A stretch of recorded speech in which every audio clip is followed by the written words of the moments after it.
My name is Jason Davis. I was a sergeant in the United States Army for 5 years. I did 2 tours to Iraq from 2003 to 2006. My dream takes place after I got back from my first deployment. I was in my bedroom in the middle of the night, and I woke up screaming. The young boy watched me watch him. His eyes were black like the barrel of the AK-47 in his right hand. He was lifeless and still like a 4-foot-tall postcard. And looking through his eyes, I saw panic erupt from the petrified hollow of my mouth.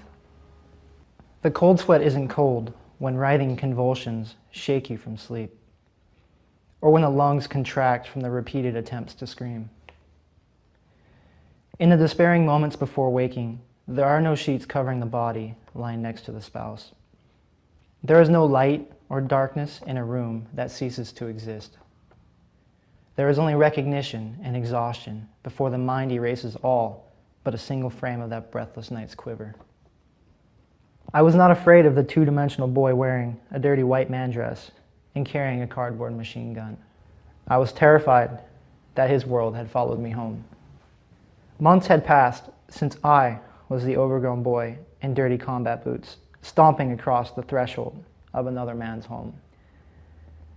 Now the favor of intrusion had been returned. But the postcard apparition in the corner of my kitchen did not move, and neither did the gruesome and contorted face of my dream self. And then I was awake, rigid and ashamed in my wife's loving embrace. I felt like I had been rescued, but not saved from the boy's taunting, inevitable return.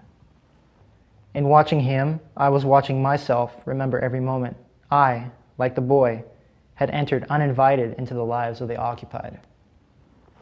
And as I watched myself, frightened and mute and held captive to the hell of a chemically induced sleep, the cold sweat disappeared, and the images my mind created faded until finally the boy was gone.